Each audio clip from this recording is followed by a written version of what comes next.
Hi friends, ഇന്നത്തെ വീഡിയോയിൽ ഒരു മീൻ കറിയാണ് കേട്ടോ നമ്മൾ വയ്ക്കാൻ പോണത്. ഇത് ഞങ്ങൾ ഓൺലൈനായിട്ട് മേടിച്ചതാണ് കേട്ടോ. കട്ട്ലെന്നാണ് അവർ പറഞ്ഞത്. അപ്പോൾ നമുക്കിനി ഈ പാക്കറ്റൊക്കെ ഒന്ന് മുറിച്ചെടുക്കാം. ഇതൊരു 1/2 കിലോ മീനേ മേടിച്ചിട്ടുള്ളൂ കേട്ടോ ഞങ്ങൾ. ഇനി ഇതൊക്കെ ഒന്ന് കഴുകിയെടുക്കാം.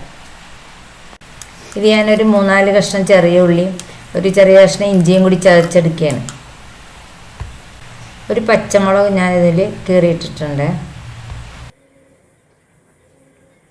എണ്ണ ഒഴിച്ച് ചൂടായി വരുമ്പോൾ നമുക്ക് ഈ ഉള്ളിയും പച്ചമുളകും ഇഞ്ചിയും കൂടി ഇട്ട് ഒന്ന് വഴറ്റിയെടുക്കണം.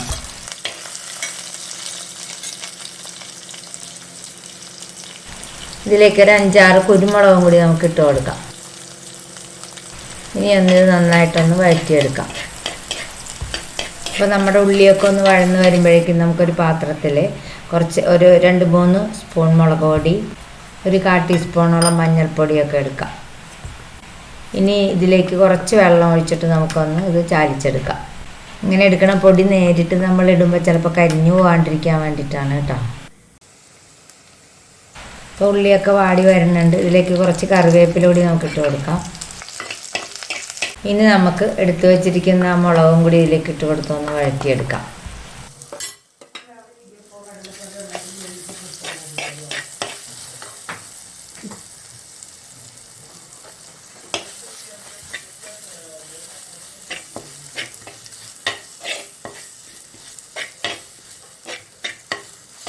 ഇനി നമുക്ക് ഇതിലേക്ക് ആവശ്യത്തിന് വെള്ളം കൂടി ഒഴിച്ചു കൊടുക്കാം. ഇത് നമ്മൾ തേങ്ങാപ്പാലെടുത്തതിൻ്റെ 2ാം പാലാണ് കേട്ടോ. ഇനി ഇതിന് ആവശ്യമായ ഉടമ്പുളി വെള്ളത്തിലിട്ട് വെച്ചിട്ടുണ്ടായിരുന്നു, അതും കൂടി നമുക്ക് ഇതിലേക്ക് ഇട്ട് കൊടുക്കാം.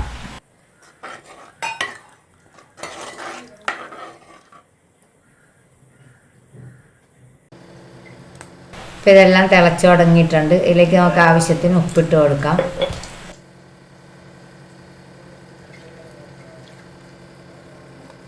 ഇനി നമുക്ക് ഇതിലേക്ക് നമ്മൾ എടുത്ത് വെച്ചിരിക്കുന്ന മീൻ കഷ്ണങ്ങൾ കൂടി പെറുക്കിയിട്ട് കൊടുക്കാം.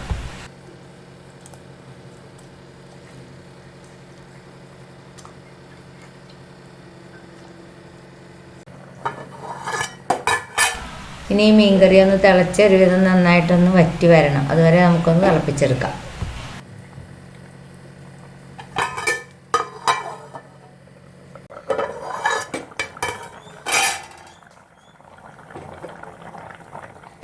ഇപ്പം മീൻകറി നന്നായിട്ട് വറ്റി വന്നിട്ടുണ്ട്. ഇനി ഇതിലേക്ക് നമുക്ക് എടുത്തു വെച്ചിരിക്കുന്ന ആ തേങ്ങയുടെ 1ാം പാൽ ഒഴിച്ചു കൊടുക്കാം.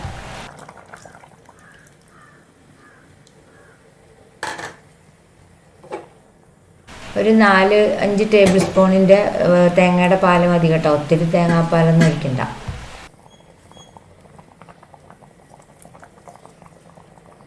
ഇനി ഇതിലേക്ക് നമുക്ക് കുറച്ച് കറിവേപ്പിലയും കുറച്ച് വെളിച്ചെണ്ണയൊക്കെ ഒഴിച്ചു കൊടുത്തിട്ട് നമുക്ക് തീ ഓഫ് ചെയ്യാം. അപ്പോൾ നമ്മുടെ നാടൻ മീൻ കറി ഇവിടെ റെഡി ആയിട്ടുണ്ട്. ഇന്നത്തെ വീഡിയോ ഇത്രയേ ഉള്ളൂ. അപ്പോൾ അടുത്ത വീഡിയോയിൽ കാണാം.